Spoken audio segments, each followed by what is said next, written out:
All right, so quite the furore that has caused. But let's get some of the details right. And we'll get to that statement that the Cabinet Secretary made yesterday during the launch of the strategic plan. But first, let's take a look at the state of HELB. Now, remember, over 800,000 students have been assisted over the last 24 years. They have disbursed loans up to the tune of 90 billion shillings.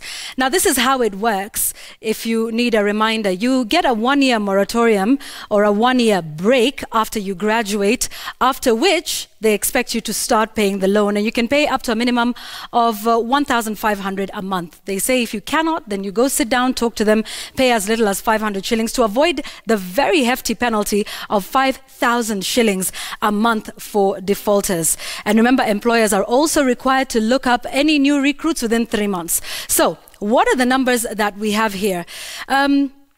These are the number of people who have paid the loans in totality. Over 213,000 have paid close to 21.4 billion shillings in loans. This is the number that has been paid in total over time. And here's another one. 153,000 students are currently repaying their loans valued at 24 billion shillings. And just last year, HELB was able to recover 4.9 billion shillings from persons that it owned. This is as at December the 31st of last year. Now, remember, HELB, just like any other financial institution, is required to report defaulters with the CRB. How many defaulters are we talking about? 70,008 to be precise. And that amount, according to them, is 6.8 billion shillings that is owed to them. So many had issues with the statement that the Cabinet Secretary made, some saying they don't even have jobs out of these 70,000 to be able to start paying if indeed they're going to have law enforcement crackdown. But maybe it would be important to listen to what she had to say again. Did she say that the police will be tracking down even those who don't have jobs and therefore aren't able to pay the loans? I would like us to listen to her. We are also going to partner with our law enforcement agencies to track down those that are holding, the defaulters that are holding jobs and yet reluctant to stand up to be counted as reliable and responsible citizens of our country. Well, so she talked about getting those defaulters who are working but have not been able to pay that.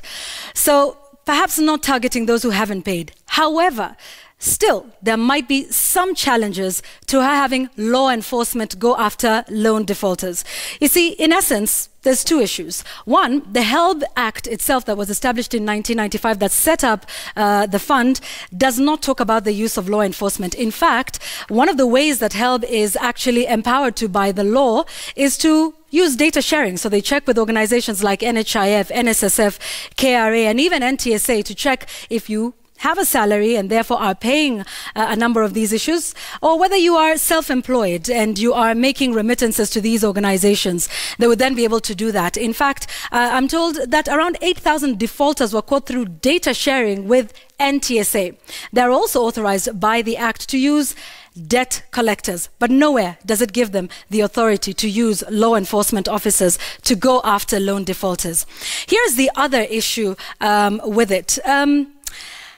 That having a loan or defaulting on that is not necessarily a criminal issue. It is a civil matter. So for HELB to be able to go after, or any other institution to go after one that owes them money, what you would do is sue, have a civil case, and then have the court prove beyond reasonable doubt excuse me, that the person is able to pay, has the capacity to do so, but has neglected to pay.